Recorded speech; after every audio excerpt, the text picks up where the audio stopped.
Hello everyone guys, আসসালামু আলাইকুম। কি অবস্থা সকালে? আশা করি সবাই ভালো আছে। তো গাইস, বরাবর স্বাগতম আরেকটি ব্লগ ভিডিওতে। তো গাইস, আজকে যাচ্ছিলাম আমরা রমনা পার্কে। তো আজকে রমনা পার্কে যাব, শুধু টিম মেম্বার একজনই আসছে। আর আশা করি গাইস, রমনা পার্কে কি হইতাছে, কি থাকবো, কি খাওয়া দাওয়া করবো, সবই থাকতেছে এই ভিডিওতে। তো গাইস, এই পুরো ফুল ভিডিও দেখবা। আর কে যেতেছে গাইস, তা দেখবেই। এখনই কথা কমু, ভালো লাগে। যাচ্ছি রমনা পার্কে, আমাদের অনেক ভালো লাগছে।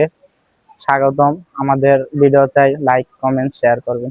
তো আজকে আমরা কই যেতেছি? রমনা পার্কে। রমনা পার্কে আচ্ছা, কি হইব? মজা হইব, মজা হবে, চিল হবে, অনেক ভালো হবে। অনেক ভালো হইব। তো গাইস, দেখতে থাকো আর কন্টিনিউ করতে।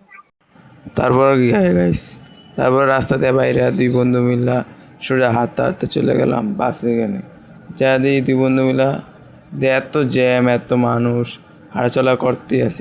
বাস স্ট্যান্ডে। তো গাইস দেখো, বাসের এই জ্যাম জোট আশেপাশে সব কিছু দেখো গাইস। এখান থেকে বাস উঠবো, গাড়িতে উঠবো, রমনা পার্কে যাবো, খাওয়া দাওয়া করবো, সব থাকবো এই ব্লগে। তো গাইস, দেখতে থাকো কোন স্টেশনে, কোন বাসে, কত টাকা যায় উঠতাছি, সবই দেখবে গেল।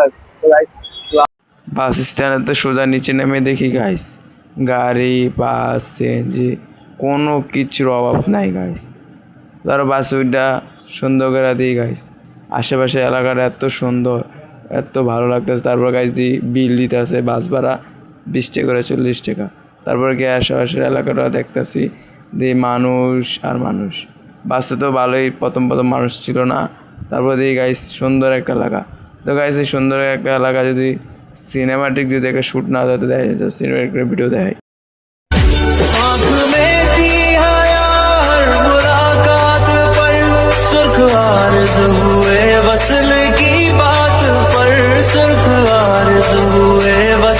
শাহবাগ।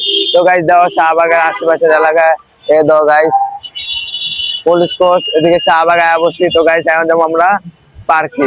তো গাইস, আমার লগে যে টিম মেম্বার আছে হ্যার কথাটা আগে শুনি। অতি কষ্টের পর আমরা এসে পড়েছি শাহবাগ। গাড়ি থেকে মাত্র নাইমা আসছে আমরা থানার সামনে। আমরা এখন রমনা পার্কে ঢুকবো। গাইস, আবার দেখা হবে পার্কের ভিতরে। আল্লাহ হাফিজ। তারপরে কি গাইস, রাস্তার আশেপাশে এলাকার মানুষ আমাদের সাথে কেউ দেখা করতে আইতাছে, কথাবার্তা কইতাছে, জামু মানে বাস। ফাইনালি অনেক কষ্ট করার পর গাইস 4:30 বাজে রওনা দিছি। 4:30 দিকে রওনা দিছি গাইস। 5:53 বাজে, মানে 6টা বাজে কাছাকাছি গাইস। ফাইনালি কষ্ট করার পর আমরা রমনা পার্কে আয়া পড়ছি। তো গাইস, আজকে দেখামু রমনা পার্কে কি কি আছে, কি কি করবো, আর কি কি থাকবো, সবে যাবো গাইস। এত পরিমাণ মানুষ আইতে পারতাছি না। তো গাইস, দেই টিম মেম্বারের দলে খাই কি কয়। হ্যালো গাইস, অবশেষে অনেক খোঁজাখুঁজি করার পরে আমরা রমনা পার্কে ঢুকে পড়ছি। দেখেন অনেক মানুষ, দেখা মানুষ। গাইস, আমাদের সাথে থাকবেন, আমরা এখন ঘোরাঘুরি করি। পার্কে এসে দেখি গাইস এত পরিমাণ মানুষ, মেয়ে ছেলে উভয় দুজনে ঘুরতে গেছে। কারণ কালকে ছিল শুক্রবার দিন তো গাইস সবাই একটু বিকালবেলা ঘুরতে বেড়ায়। পার্কে যায় তো গাইস রাস্তাঘাট কোনো কিছুই পাইতেছিলাম না, এত বড় এত পরিমাণ গাইস। তারপর দিয়ে নদীর তীরে আইলাম, তার নদীর তীরে আদি ব্রিজ, সুন্দর সুন্দর একটা ব্রিজে ঘুরলাম। মানুষ অনেক বেশি মানুষ ছিল, তার কারণে হাঁটতে অনেক কষ্ট হয়ে গেছে।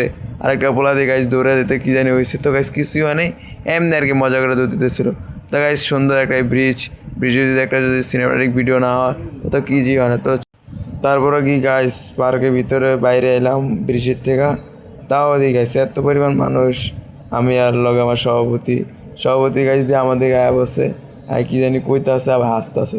তবে কি আর দুজনে মিলে একটু দুষ্টামি করলাম। গাইস কিছু মনে করো না, দুই বন্ধু মিলে গেছি ঘুরতে, আর বাকি কেউ যায়নি। তারপর গাইস সুন্দর একটা তোরে ভুইলা যাওয়ার লাগি আমি বাসি নাই ভালো, ভুইলা গেলি আমার তুই আমি নাই ভালো। কি তবে আমার ছিল তোর ভালোবাসা, মিথ্যা প্রেমের আশা দিয়া বাঁধ। তারপর দিকে সভাপতি কি জানি হয়েছে বললো দেখতেছে। তারপর কি আর সন্ধ্যাবেলা দৃশ্য দেখাইতেছি, সন্ধ্যা হয়ে গেছিলো। আর কি আস্তে আস্তে দিয়ে আকাশটা কি সুন্দর পাখি উঠতে আছে, ভিডিও বানিয়ে লইলাম, দেখলাম। তারপরে গেলাম গাইস রেস্টুরেন্টে, পিজা খেলাম। পিজা খাওয়ার পরে সোজা বরাবর উঠে গেলাম বাসে উঠে দিই সভাপতি আমার কি জানি কইতাছে মারা, মানে রাইগার হয়েছে আমার উপরে। তারপর দেখি গাইস বাইরে এত পরিমাণ জ্যাম, সন্ধ্যা পর 8টার দিকে রওনা দিয়ে দিলাম। 8টা কি 7টার আগে রওনা দিয়ে দিছি, কারণ তাড়াতাড়ি আমাদের বাসায় ফিরতে হবে। তো গাইস যাতে এত পরিমাণ মানুষ আছে, ভালোই জ্যাম, সবাই দেখতেছে আমি ভিডিও বানাইতেছি, এই সভাপতি আর আমি কথা কথা। তো গাইস ব্লগটা এখানে কন্টিনিউ করতেছি, সে ভালো থাকবেন, আল্লাহ হাফেজ।